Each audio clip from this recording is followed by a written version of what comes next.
I see a sign when I'm going through a neighborhood or a rural town in the West or something, to see big signs that have a Trump sign in the middle that says F. Biden, and having a little kid standing with his middle finger, 7 years old, 8 years old. Well, I promise it happens all the time. Because you suck!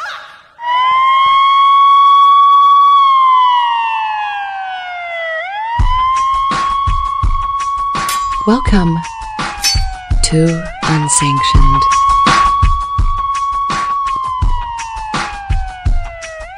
All right, so here's the breaking news. And the former federal prosecutor Cherkasky and I were just talking about this. And he said this was not going to hold up. He said Trump's going to be fine. So the court has just ruled that the bond, that $175 million bond that Trump put up, will stand, despite the fight that the woman on the right, Letitia James, the Attorney General of New York, was trying to slide in. And what did Cherkasky call it? He called it, she was trying to play a legal technicality, saying that the insurance company that Trump was using wasn't going to have the resources to back up that bond should he fail an appeal. Well, the court says the bond can stay. $175 million needs to be in cash, not mutual funds or securities where value can fluctuate.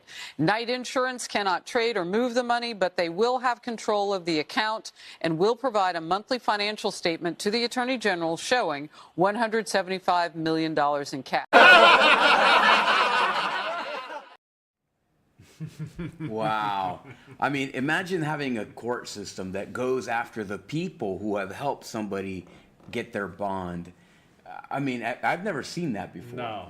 And I don't think anybody's ever seen that before until Trump comes onto the scene and he's outsmarting everybody. It's grotesque, really, to see our government be used in this way, our court system used in this way. Welcome to another episode of Unsanctioned America. This is episode 226, and let me read here from the headlines before we get started. Actually, let's say a quick little prayer, and then we're going to read from the headlines. But,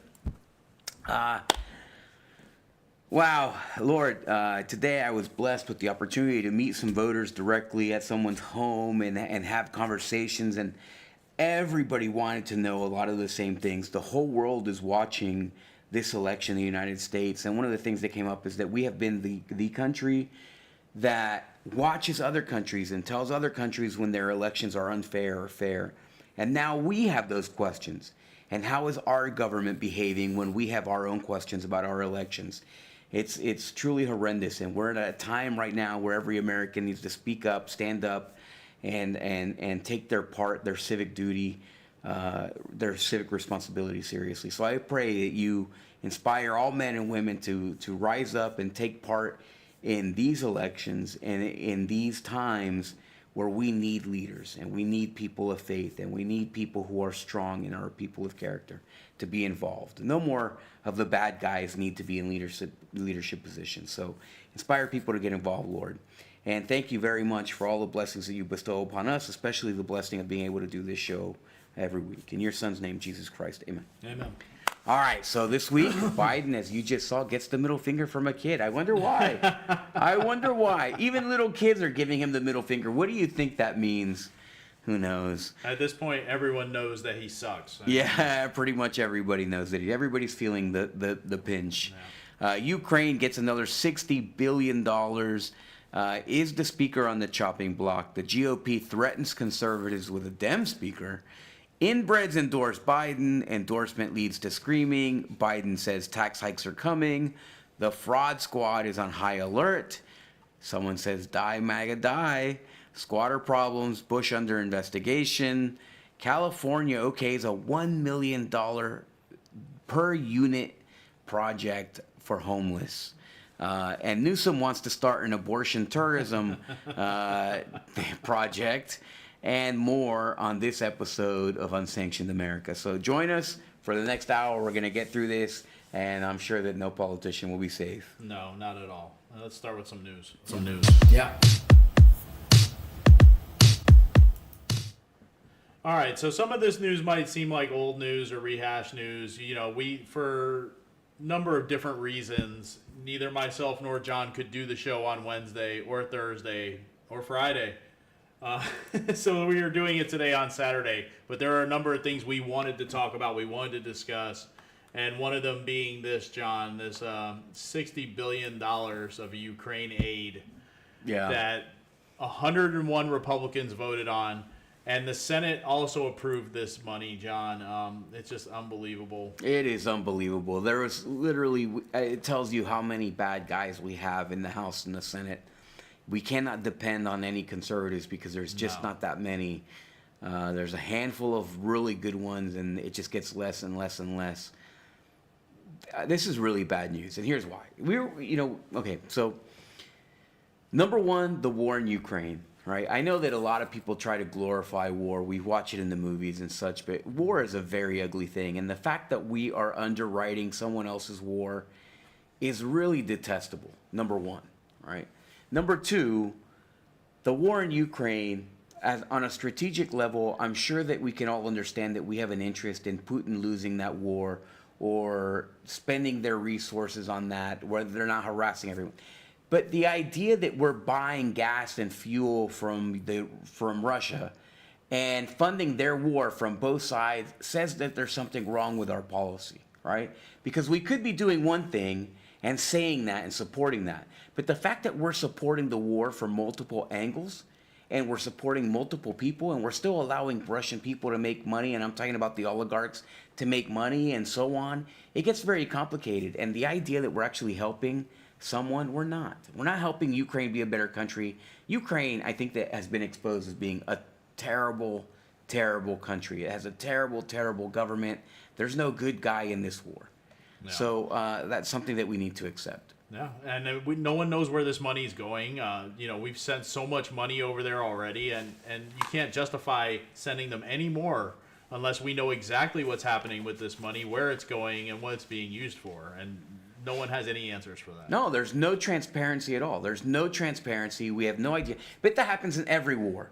We had that conversation with a voter today.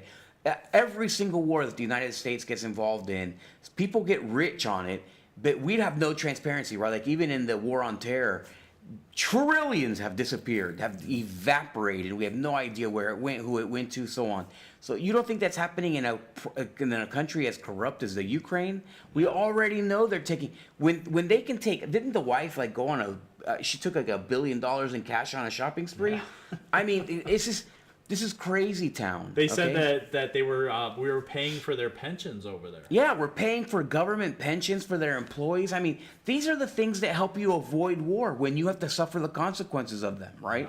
Yeah. And the consequences of war, number one is life, loss of life. But loss of income, loss of comfort, loss of everything. That helps countries come to an agreement that prevents war. If we're funding the wars, then we're inspiring wars to happen, and then we're funding wars after that fact. I mean, what kind of country do we want to be? Do we want to be the dark side of this? I don't think that we do, and there's no good guy in this war. So it would be better if they both ran out of money. It would be better if we came to peace, and Trump is the only one who ever talks about peace. Absolutely. When you talk about Ukraine, all these politicians are talking about war. Just as disgusting as giving Ukraine another $60 billion, John, and we're going to get to a little bit more of what happened here, but, it passed 311 to 112 with more Democrats voting in favor than Republicans. Just 101 Republicans voted for the bill, while 112 voted nay, and we do have the names of those 101 Republicans. So 101 to 112, right? I mean, these guys are not carrying out their mandate. These guys are not carrying out their mandate. They're doing this is really terrible. Yeah. They're giving this guy in this picture here on the right with the yellow background. He's basically a criminal. The yellow face. Yeah. Yeah. This is a criminal. This is a guy who's basically money laundering his country's wealth away and took his country to war. There's no heroes here. No. There's no heroes. And Mike Johnson is certainly not a hero. Just like Paul Ryan. I think a lot of people had a lot of hopes for Paul Ryan, and Paul Ryan really turned into, like a John Boehner, right? Yeah, like the quintessential rhino. Yeah, a bunch of crybaby whiners. And this guy's no different. I don't know what it is to find a good speaker. And if you think that to find a good speaker, this is what they say, right? Just to condense everything. if we don't do this, if we don't vote this way, we'll lose the elections.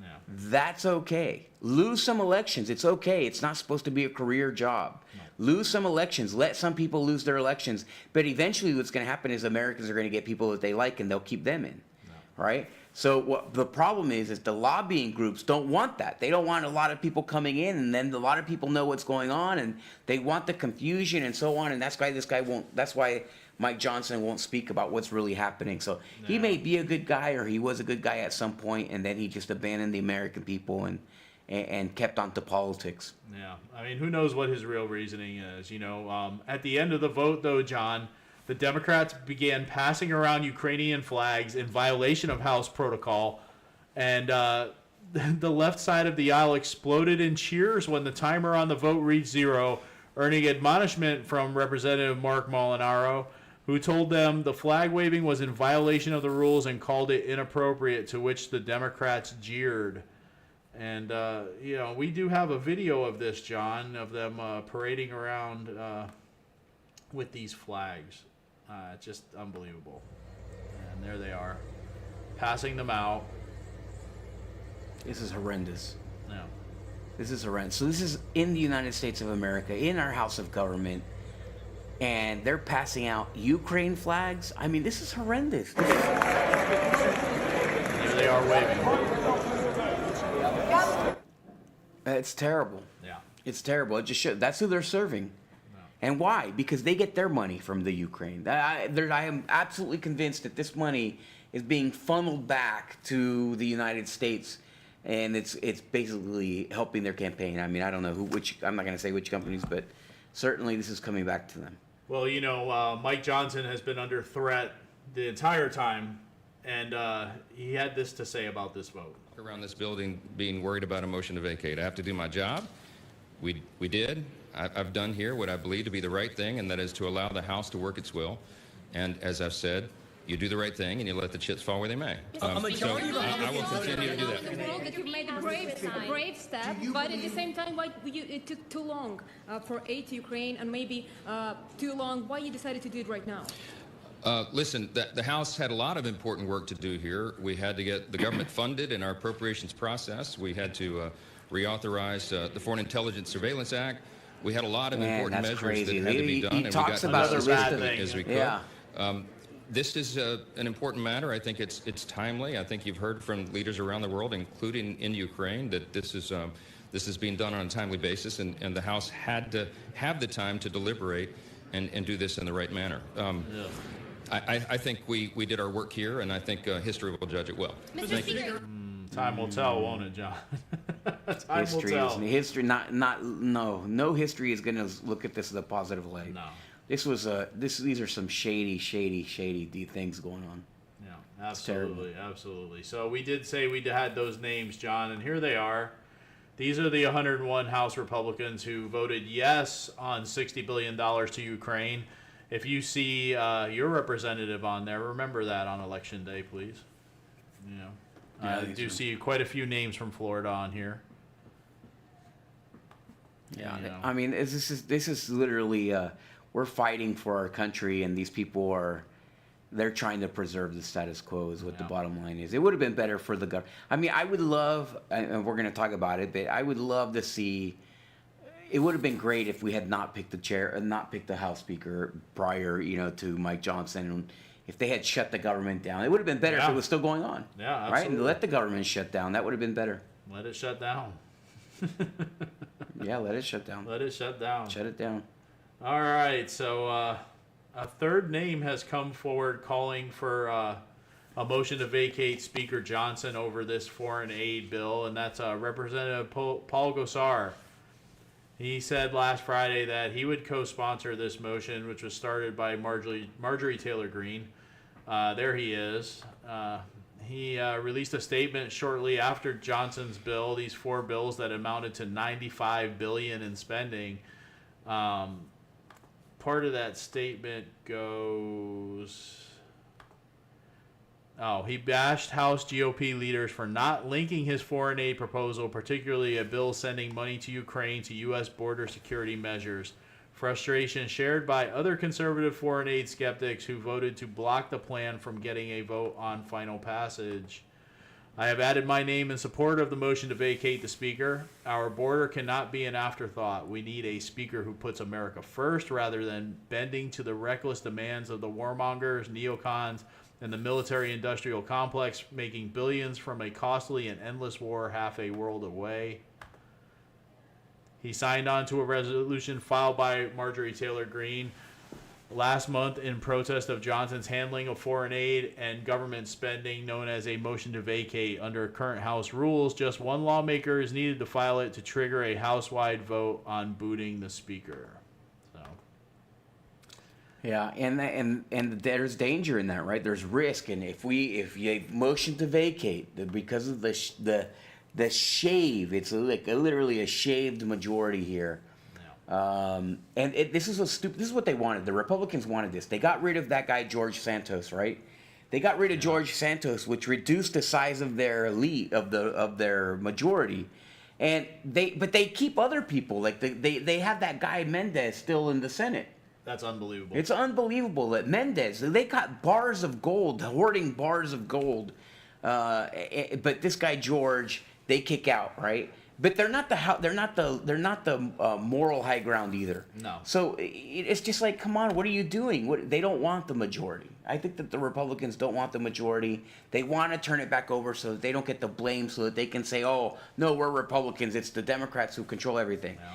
Believe me, the Americans are going to remember this, and I think that they're going to primary some of these guys out. It's just a lot of things going on locally too, right? Yeah, it's the same thing. The swamp is local. Yeah. So between fighting with the swamp locally and fighting with the swamp is dying, is fighting to survive right now. Yeah. I think that the American people are waking up and they're fighting to survive.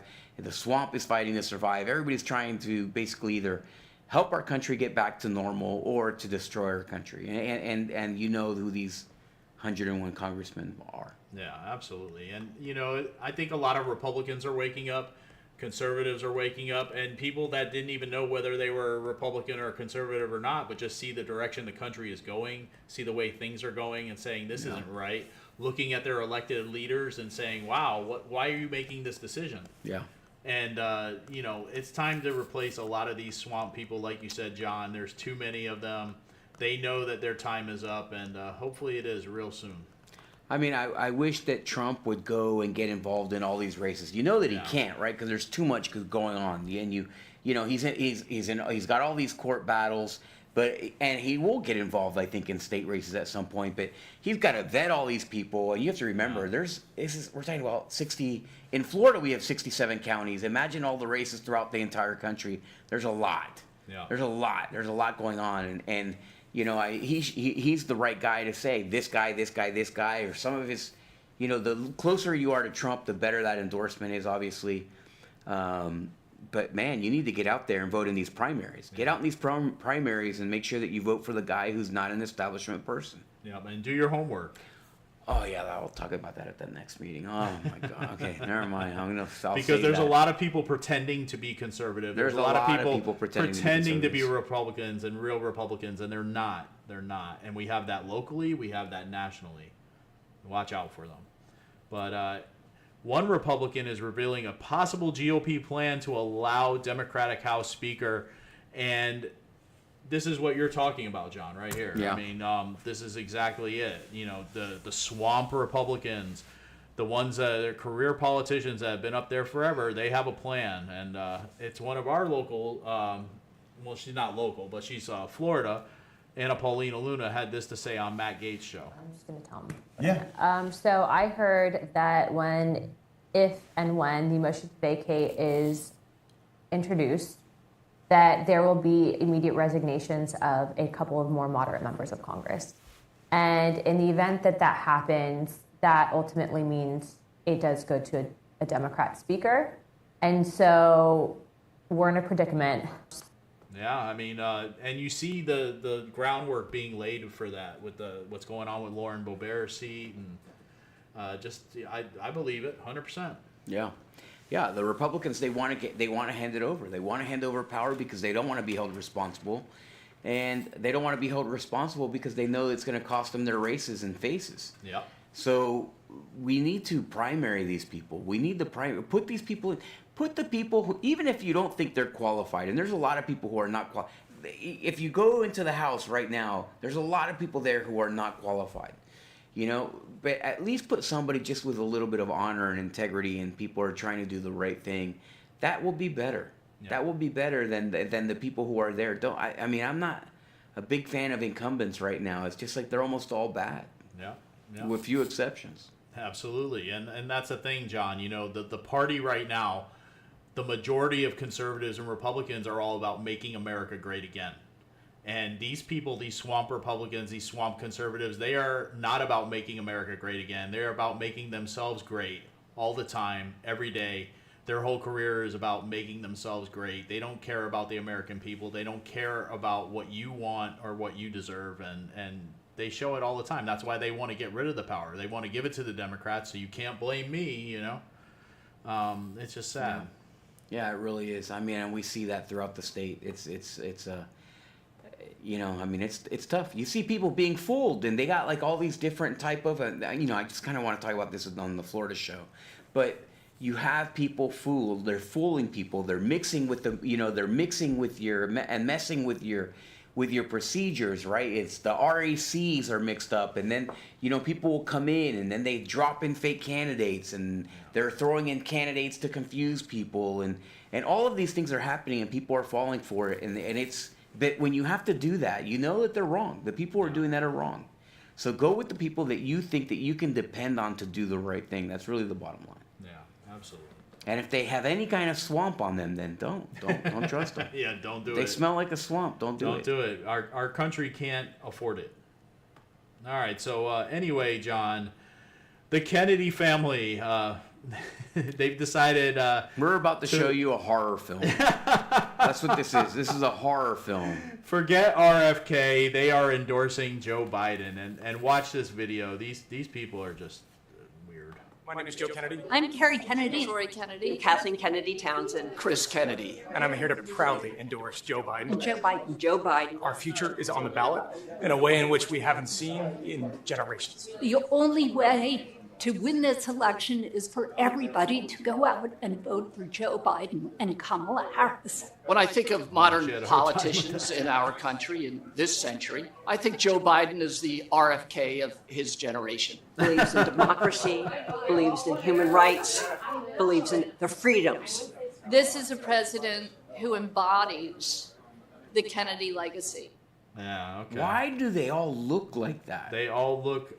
That is generations of inbreeding, John, right there. That's what that is. That's like, you know, I mean, like that's worse than one of those obscure two-headed sheep, you know, videos. That's just horrible. What's wrong?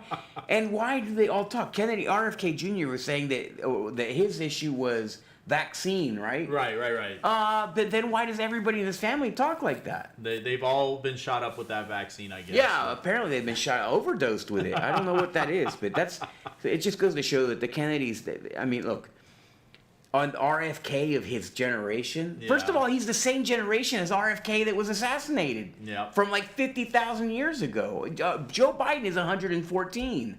So I don't know what she's talking about in terms of generation, of his generation. They were from the same generation, you know? And he's no RFK because the guy's a coward and an imbecile, you know? And it's terrible. It's terribly embarrassing to have somebody so lacking mental capacity or acuity in the White House. Yeah. You know, I mean, it's terrible. It's terrible. And these people are just shills. The Kennedys are nothing but a shadow of what they used to be. Yeah.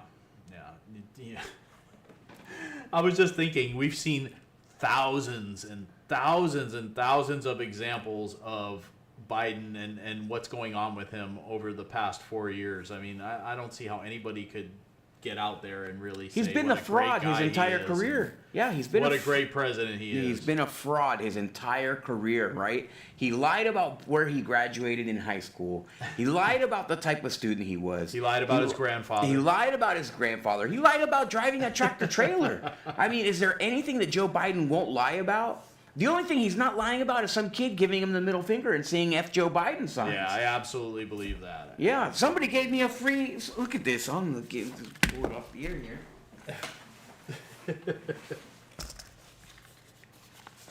Somebody gave me this hat today. I mean, so you know he's not lying when he sees that. But, I mean, the fact is, this guy's a crook. He's a crook, and he made it to the most powerful position in the world. And he's not even one leading the country, and you can see that. He's probably not even the one that cleaned himself after going to the bathroom. It's absolutely embarrassing, and it's a shock that we would do it. I'm sad for the person that has that job. Yeah. Jesus. All right, but It's that hasn't stopped. It's Kamala Harris. It's Kamala. That's an appropriate job for her. The Kennedy family is out there and about. John Kerry Kennedy was on CNN, and she had an unfortunate experience on CNN when she was talking for Joe Biden. Watch this. Are you concerned that your brother will play potentially a spoiler role in this election? You know, I think we all know this is going to be a very, very close election. So the only way Biden will win if everybody comes out and votes. That's the way Biden wins. So we need everybody to come and vote. Vote for President Biden. If you vote for somebody else, that's a vote for Trump. Don't do that. Vote for Biden. Wow. Yeah, a vote for Biden just brings out the horror scream in anybody, right? Like that guy person. Vote for Biden. Ah, guy's going crazy over it. Yeah, I'd have the same reaction to somebody saying they're going to vote for Biden. Yeah, no doubt. I mean, but she was also on another show, John, and wasn't sure who she wants you to vote for. Let's be clear. A vote for Trump. Don't do it. Vote for Trump. Excuse me. Vote for Biden. Thanks for that. She needs to work on her interview skills there, John. Yeah, she needs to work on a lot of skills, man. She needs to work on a lot of skills, but nonetheless, that's a walking disaster of an endorsement, in my opinion. Absolutely. You know, Kennedy family, please just go away. So Biden is saying that tax hikes for all are coming to you. And we should have known. We should have known. Trump tax cuts will stay expired if he's reelected. You know, the White House went ahead and tried to walk that back, John, but here it is. This is him saying it. Proud, very proud of his $2 trillion tax cut when he was president that overwhelmingly benefited the wealthy and created the biggest corporations and exploded the federal deficit. I cut the federal deficit. He exploded it.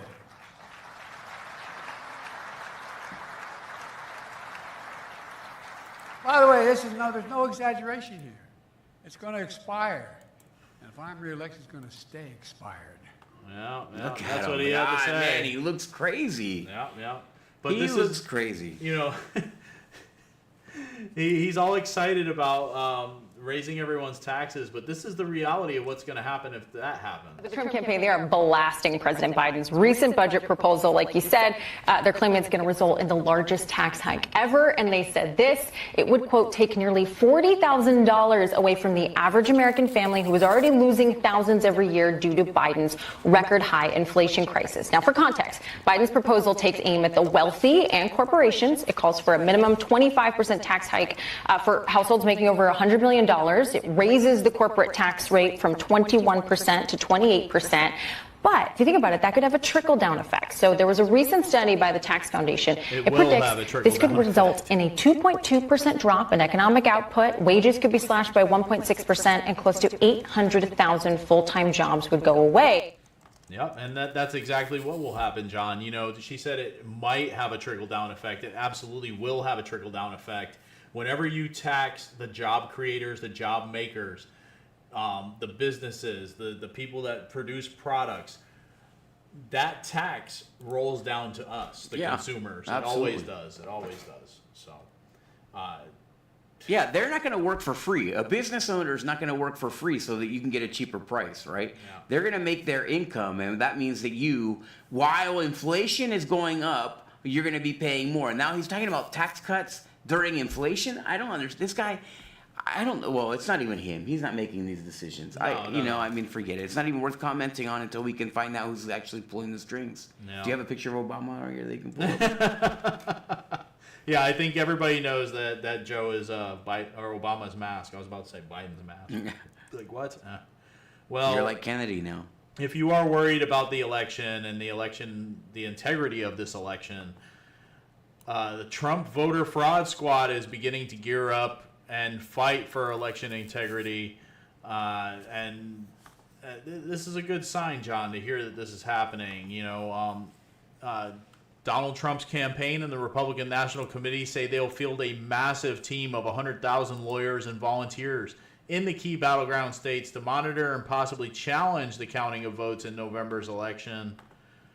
In a statement released, the Trump campaign and RNC touted the launch of what they called the most extensive and monumental election integrity program in the nation's history. The program is expected to be a crucial part of what the RNC calls its commitment to ensuring transparency and fairness in the 2024 elections. And, I was worried about what's going to happen this year. I think everybody was, especially after what happened the last time around. So, what do you think, John? Okay, so I wonder, here's the problem is that if you have to go to the local party and find this out, some of these local parties are bad. Yeah. Right? I mean, look at Georgia. You have a bad governor. Yeah. Right? You have a bad governor. Wherever you have a bad Secretary of State, you got bad news. What are they going to do for it? They might say that because that's what the people want, but in the end, what are they actually going to do? We don't know. And we can't depend on them. And that's the sad thing. So this needs to be a citizen-led initiative. If you are a citizen, you better go and get in the game. Go and vote. And I think that Trump had it right. You're right. Trump has been saying it. Go out and win so big that they can't cheat. Yeah. And that's what we need to do. That's the number one line of defense. Don't forget everything else. Right now, you need to make sure that you're going and supporting people who are going to support him. Support people who are going to do the right thing. Do that first. Focus on that. Right now, focus on calling every Republican, calling everybody, talking to everybody, saying, hey, vote for somebody with integrity. Vote for somebody with transparency. Vote for somebody who's going to do the right thing. Vote for a MAGA candidate. Vote for this guy. And do your research. Take your time. Do the research. Find out who the right guy is. And then find somebody with a track record or some reason for you to believe in that person. And then go get that guy elected and be ready on election day during the elections to be able to stand up, watch, go there, participate, and do that. Because you need both. You can have the most integrity in the election ever, and let's say that we lose because we're not voting or we're not doing all the things that we're not helping our candidates go forward. So we need to make sure that we win the vote, and then we need to make sure that people know that there was integrity in the elections. Yeah, I couldn't agree more. So, John, before we go across the nation, we have this important message from President Trump. Donald Trump's surprise visit to a construction site. Hundreds of cheering union members turned out to meet the former president. It was quite a scene. These are hardworking New Yorkers, union members who have been working on this big construction site here in Midtown Manhattan near Trump Tower. I think these maybe were Democrats, but for me, they're a Republican. We built a lot of great buildings in the city with these people, and they've given me great support. They're very, very talented people. They don't get the credit for it. They have very few people can do what they do. These union workers who are here to talk to the president are paying the price of failed economic policies currently in the country. And you heard in New York City chants of "We want Trump." We want Trump. We want Trump.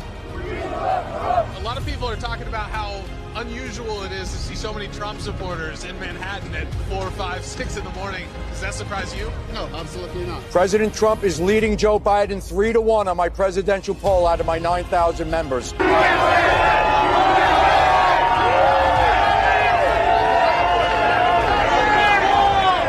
Trump's turn again. What's your message to Joe Biden? You. We're a very patriotic group, and we love our country, and we want the best for America.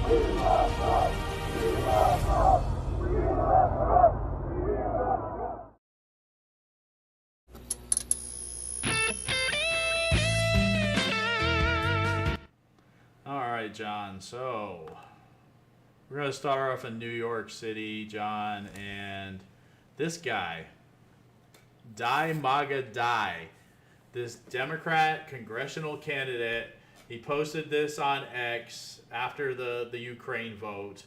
This is him right here, John. He looks like a Kennedy. He looks like a douche. Yeah, he probably talks like a Kennedy too. Slava Ukraine. New York congressional candidate Nate McMurray posted on X. Die MAGA die, you lose, he added, of former President Trump supporters, all of us, that want to make America great again.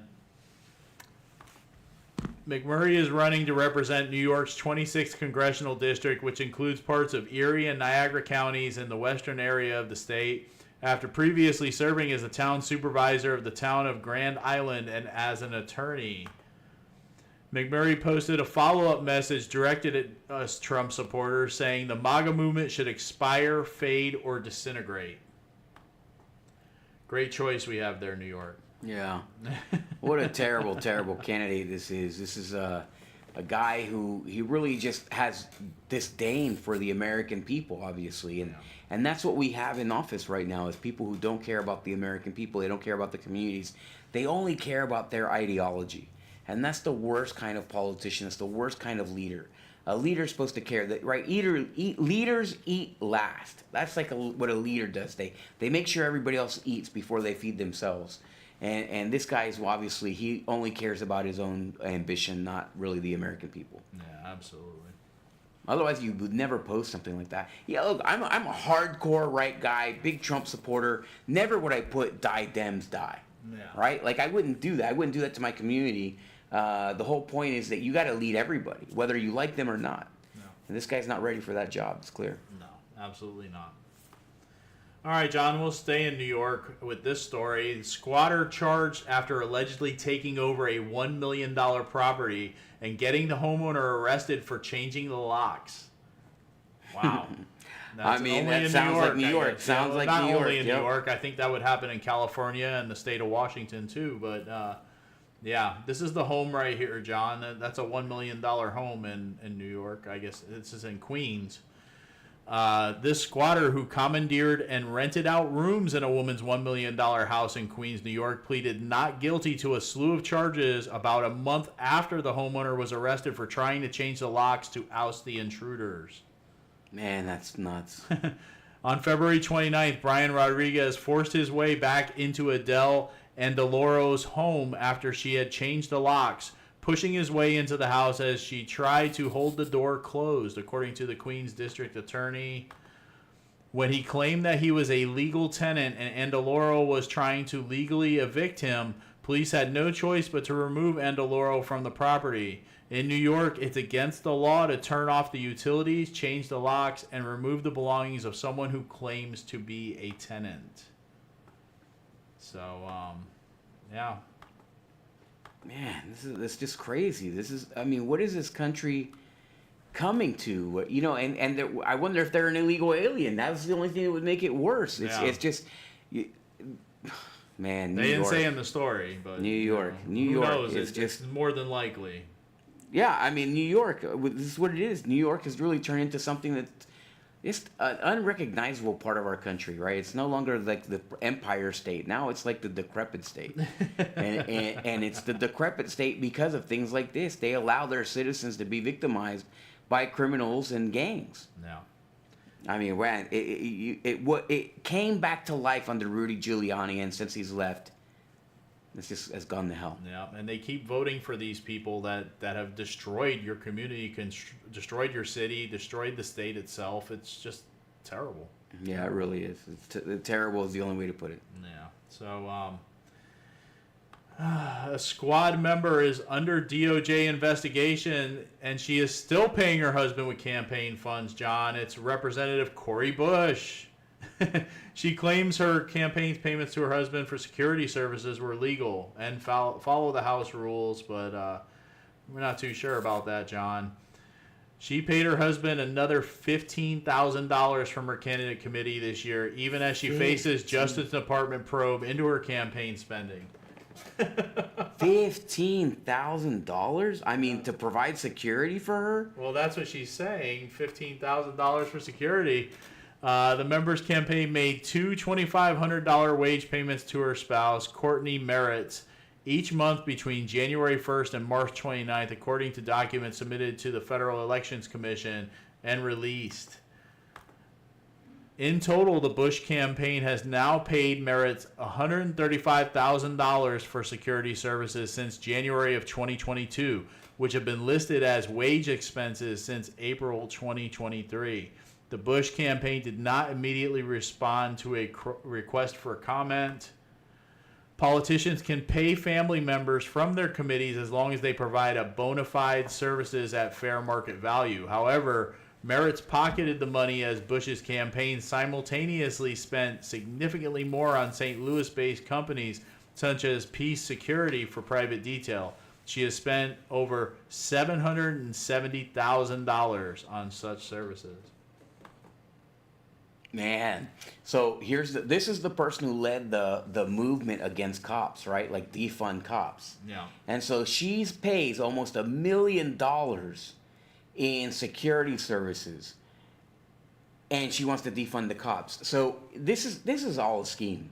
This is my thought on it. Just looking at it, this is $1 million she's pocketing. She's giving money to security guys and her husband to do security. You would think that she would give money to this company, and then the security company would pay her husband. Yeah. Right? That's what would normally happen. But no, they want more. And who knows if they're not doing that? So what they should do is investigate whether that guy has gotten a check from the security company and he's getting a check from her campaign. That would tell you everything that you need to know. But it's rich that this person pays $1 million, and this is your money. This is the morons who send her checks. Yeah, absolutely. Right? And I'm talking about these. Well, actually, that it's is exactly what it is. It's Soros too. Yeah. Yeah. So you get all of these PACs and all of these organizations that send her money, and she's basically pocketing that $1 million. They're like, oh well, how do these people get rich? There you go, $770,000. I bet you she gets a kickback from that security company as well. Yeah. It's just filth. It's sad. If you send this woman your money, it's going right back into her pocket. This is where it's going. It's going right into her pocket. So, all right. So let's switch over to California, John, on the other side of the country. Gosh. This California city has okayed a $1 million per unit homeless housing project after an audit found the state has wasted billions on the homeless crisis.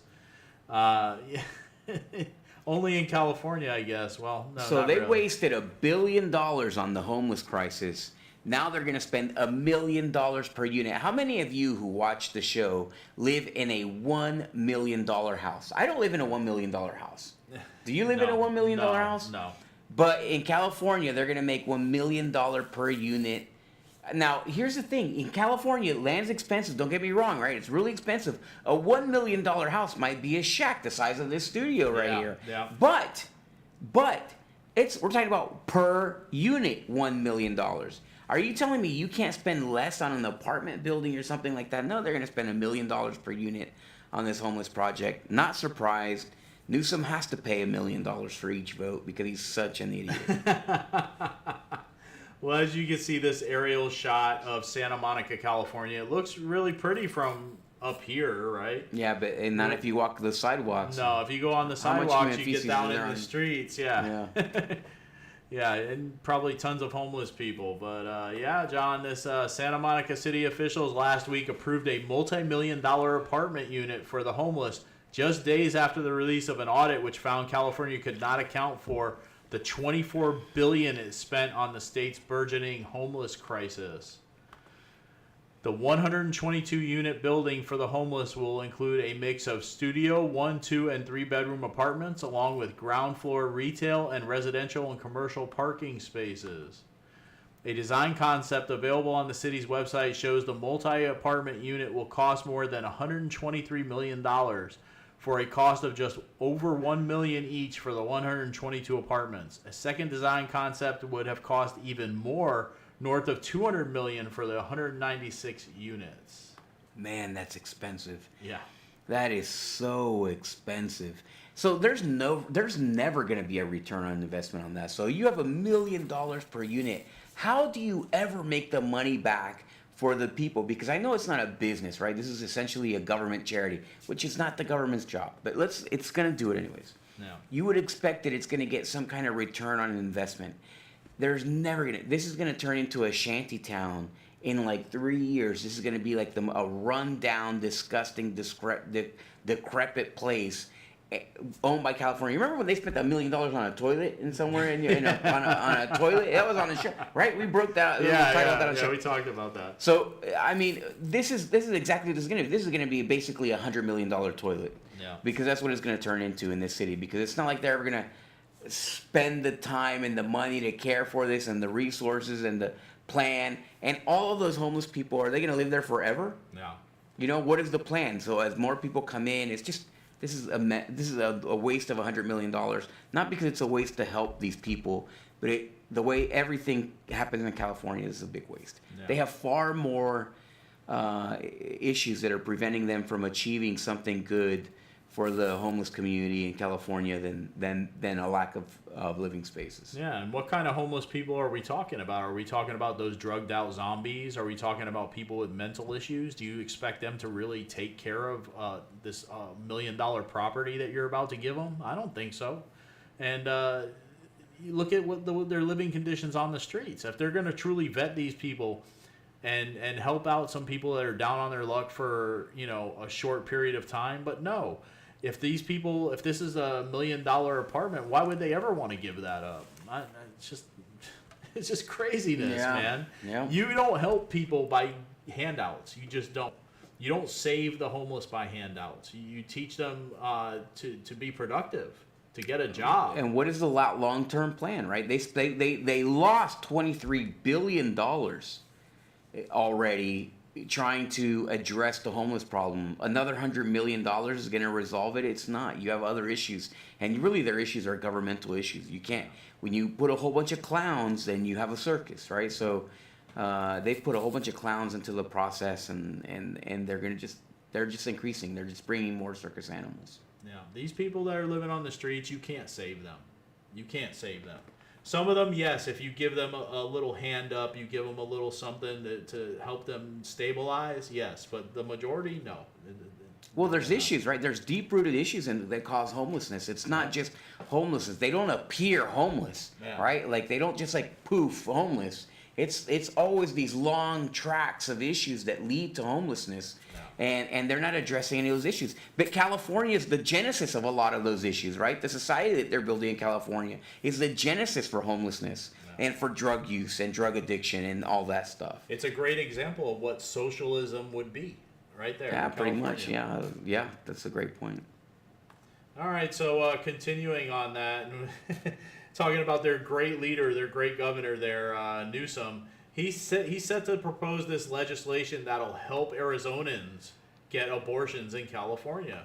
And this is what he had to say, John. I think really we need to start focusing on making the kind of progress that's needed. And I'll tell you, right now, a big part of my focus and why I'm so focused on Arizona and providing doctors from Arizona the ability to come into California through emergency legislation we'll introduce with our Women's Caucus this week is to address the crisis at hand with that law that will go into effect on May 1st to provide access to women and girls that are fleeing the state of Arizona, and to focus on Arizona electorally, to focus on Nevada electorally, that will play potentially an outsized role in this election and what the needs and the aspirations and desires of the people that live there are. And I think those needs and aspirations, desires are a little bit bigger than reinforcing a previous point of view as it relates to the character or lack thereof of the former President of the United States, Donald Trump.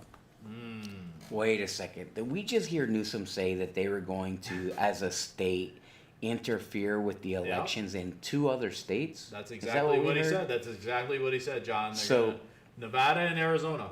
So he's got two. Number one, he wants to make sure that abortion continues to happen for women and girls, right?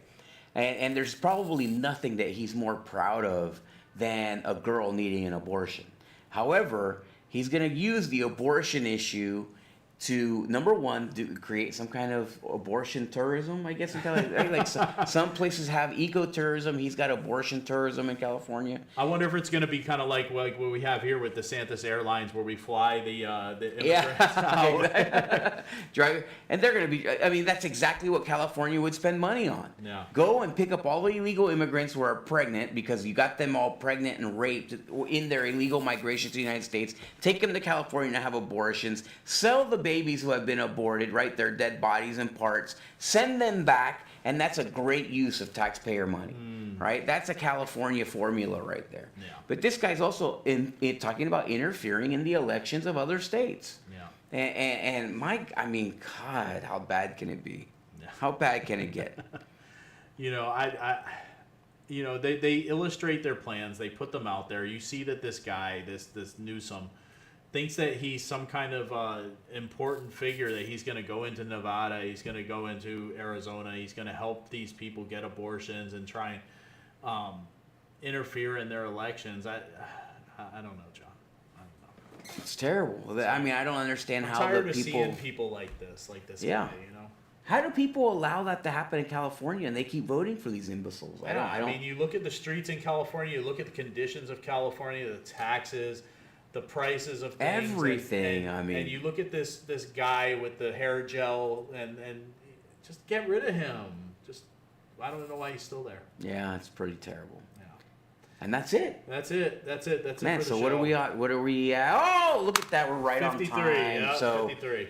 Listen, we really appreciate you watching. You know, we're doing it late this week, but we're going to try to catch up. But we do appreciate you. Like and share, support, follow. Again, we're going to be migrating here ourselves, right? Not illegally. We're going to Facebook has done something else now, John. Why don't you tell the folks? Yeah, so essentially they're making it more difficult for us to stream to some of our groups and stuff. So we're just move on. It's time to move on from them. You know, it's time to move on from Facebook. Facebook is a horrendous platform. They don't believe in freedom of speech. They believe in coercion. So it's not something that we want to necessarily participate in. So we're going to be migrating. So make sure that you're following on our other platforms. Okay, hit that like button, that Rumble button, and that's where we're going to be going to with the show. So thank you. God bless you. We really appreciate you. Again, like and follow. And we'll be back on track this week, right? We'll be back on track this week. And have a massive Florida show coming. Massive Florida. We have a lot of stuff to talk about. That's a fun show. I've been wanting to talk about that stuff all today too, but we're gonna leave it for that Florida show. So we got a lot of stuff to cover in that Florida show. Make sure you're with us for that one. So thanks. God bless you. We'll talk to you soon.